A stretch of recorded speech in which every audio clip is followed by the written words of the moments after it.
जो झुंझुनू कलेक्ट्रेट पे पिछले 14 दिन से जो हमारे झुंझुनू जिले के किसान नेता हैं, हमारे बुजुर्ग हैं, हमारे किसान जो बैठे हैं, उनके पास मैं मिलने के लिए आया हुआ हूँ। और आप सबको पता है कि कांग्रेस पार्टी के आह्वान पे जब झुंझुनू में सबसे पहले किसानों के खिलाफ जो ये 3 बिल पास किए गए थे, उन बिलों के खिलाफ जो अध्यादेश रद्द करने के लिए जो हस्ताक्षर अभियान चलाया था, उसके लिए भी हमारी पूरी टीम ने एक रथ भी रवाना किया था। और लगभग नवलगढ़ विधानसभा से 10,000 किसानों से हस्ताक्षर करवा के, और ज़िले से तो शायद लगभग 30-35 हज़ार किसानों ने हस्ताक्षर करके भेजे थे, जिनको अभी कुछ दिन पहले ही माननीय हमारे मुखिया हैं राहुल गांधी जी, जिन्होंने 2 करोड़ लोगों के किसानों के हस्ताक्षर किए हुए राष्ट्रपति महोदय को भी ज्ञापित किया है कि जो ये कृषि संबंधित जो 3 बिल लाए गए हैं, जो ज़बरदस्ती किसानों पे थोपे गए हैं, इनको तुरंत प्रभाव से वापस लिया जाए।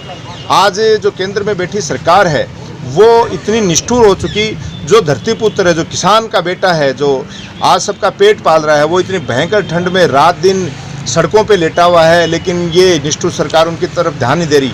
आप देख रहे हो कि कुछ किसानों ने तो अपनी जान तक गंवा दी है, तो फिर भी इनके कोई प्रभाव नहीं पड़ रहा है। ये इस तरीके की बातें कर रहे हैं, और इन्होंने एक ऐसा सिनेरियो चेंज कर लिया है कि आज़ादी के बाद आज तक किसान आंदोलन जो हैं, चाहे किसी भी पार्टी की सरकार रही है, उन्होंने हमेशा किसानों का मान सम्मान किया, उनका आदर रखा है। लेकिन एक ये वर्तमान सरकार ऐसी है कि किसान जो आंदोलन कर रहे हैं, उनको भी इस तरीके से पब्लिक के बीच में बदनाम करने की साजिश की जा रही है कि ये कोई किसान नहीं है।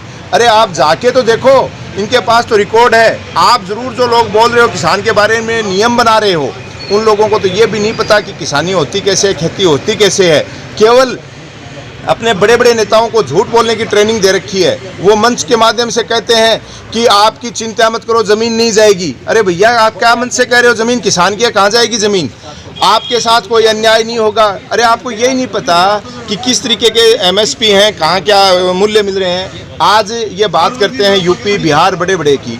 यूपी बिहार में आज चावल की, धान की जो MSP प्राइस है, वो लगभग 1850-1900 रुपये है। और वहाँ जाके आप देखिए, लोग 800 से 1000 रुपये क्विंटल धान बेचने के लिए मजबूर हैं। ये बार बार कह रहे हैं कि हमने किसान को फ्री कर दिया, वो कहीं भी जाके अनाज बेच सकता है।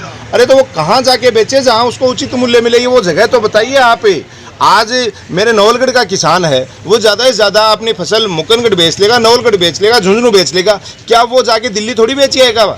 ये व्यवस्थाएं तो सरकार को करनी है, लेकिन झूठे अपने केवल जो कुछ लोग जिनको इन लोगों ने प्रवक्ता बना रखा है, अपने पार्टी में बड़े लीडर का स्थान दे रखा है, वो लोग बकवास करते हैं और लोगों को गुमराह करने का कोई भी फेसबुक व्हाट्सएप पे ये तुरंत बोल पड़ते हैं कि नहीं किसानों के साथ अन्याय नहीं हो रहा। तो मैं इस खुले मन से आज झुंझुनू के इस कलेक्ट्रेट सभागार के सामने से खड़े होकर बीजेपी के जितने भी बड़े नेता हैं, चाहे झुंझुनू से लेकर दिल्ली तक पूरे देश के नेता हैं, उनको खुला चैलेंज करता हूं कि उनमें जिसमें दम हो वो आए, हमारे साथ बैठे, डिबेट करे। और किसानों के जो 3 बिल हैं, ये किस तरीके से किसानों के का नुकसानदायक है, किसानों को मारने वाला बिल है, ये मैं आपको बताऊंगा। हो सकता है आपकी भारतीय जनता पार्टी आपको नहीं बताने में, आपको एक्सप्लेन करने में सक्षम नहीं हो, लेकिन हम लोग आपको बताएंगे कि किस तरीके से किसान के साथ अन्याय हो रहा है। और मेरे से पूछने की जरूरत नहीं, गांव ढाणी में किसान जो बैठा उससे जाके पूछ लीजिए। और जो ये प्रवक्ता बने आके बैठे हैं कि हम बताते हैं इन बिलों के बारे में, तो उनसे पहले ये पूछ लेना कि कितने बीघा ज़मीन है तेरे पास, क्या किसान का बेटा है तू, क्या किसानी के बारे में जानता है? मैं चौड़े कह सकता हूँ, मुझे पता है, किसान का मैं बेटा हूँ और मुझे पता है किस तरीके से खेती होती है, कितने बीघा में कितना गेहूँ बोना पड़ता है, किस तरीके से हल चलाना पड़ता है, ये सब हमें पता है, हम बताएंगे आपको। और फिर भी सरकार अगर आपकी किसानों की मांगने वाली, तो आगे क्या कड़े कदम रहेंगे आपके? अगर ये मांगे नहीं मानी जाती हैं, तो जिस तरीके से आज गांव ढाणी से उठ के ये चिंगारी एक बड़ी ज्वालामुखी का रूप लेते जा रही है, और लोग धीरे धीरे अपने अपने क्षेत्र के बॉर्डर पे पहुंचना शुरू हो गए हैं। उसी तरीके से आज हमारी पार्टी के भी बड़े बड़े नेता, आप लोग देख रहे हो, पिछले 3 दिन से जयपुर में डेरा डाले हुए हैं, जल्दी एक बड़ी नीति घोषणा करने वाले हैं। और उसके अंतर्गत अगर पार्टी से आदेश मिलता है तो कार्यकर्ताओं के साथ जाएंगे, वरना भी हम लोग हमारे किसान भाइयों के साथ और बॉर्डर पे जाएंगे। और किसी भी प्रकार की अगर जरूरत पड़ी तो उसके लिए हर प्रकार की कुर्बानी देने के लिए तैयार हैं, क्योंकि जहां किसान का एक भी पसीने की बूंद गिरेगी, अगर हमारा वहाँ एक खून का कतरा बहता है तो हमारे लिए बहुत ही पुण्य का और सौभाग्य की बात है। बीजेपी के लोग और कल सांसद झुंझुनू सांसद बोल रहे थे कि तो कांग्रेसियों की चाल है और ये वामपंथियों की चाल है, कांग्रेस किसान तो कोई है ही नहीं। मैं बार बार यही कहना चाह रहा हूँ कि इन लोगों को केवल ये रटाया गया है, पढ़ाया गया है कि ये किसान बिल है, ये किसानों के खिलाफ नहीं है। मैं उन लोगों से आपको ओपन चैलेंज करके कह रहा हूं कि वो आके मेरे सामने डिबेट करें और मैं बताऊंगा, क्योंकि उनको तो जितना कहा जाता है वो उससे आगे एक शब्द नहीं बोल सकते, क्योंकि उनको टिकट चाहिए और टिकट लेने वाले लोग जनता के हित में बात नहीं कर सकते। क्योंकि कई बार गलतफहमी में किसी लहर में लोगों के अगर ना बिद बैठ जाए बिद बैठ गई वहाँ के, उनको नहीं पता। वो कहते हैं ना कि जिनको दुख देखा हुआ नहीं है, जिनकी एडियों की बिवाई नहीं फटी, वो क्या जानेंगे दूसरे का पीर पर आई।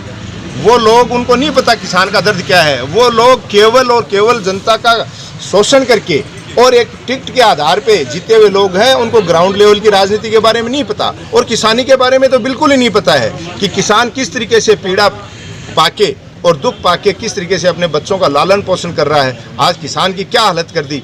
आज जो समर्थन मूल्य है उनको नहीं मिल पा रहा, आज जो दूध का उचित मूल्य है वो नहीं मिल पा रहा और अपने बच्चों को पढ़ाने में सक्षम नहीं हो पा रहा। किसानों के बारे में आज ये लोग पता नहीं क्यों बात नहीं करना चाहते।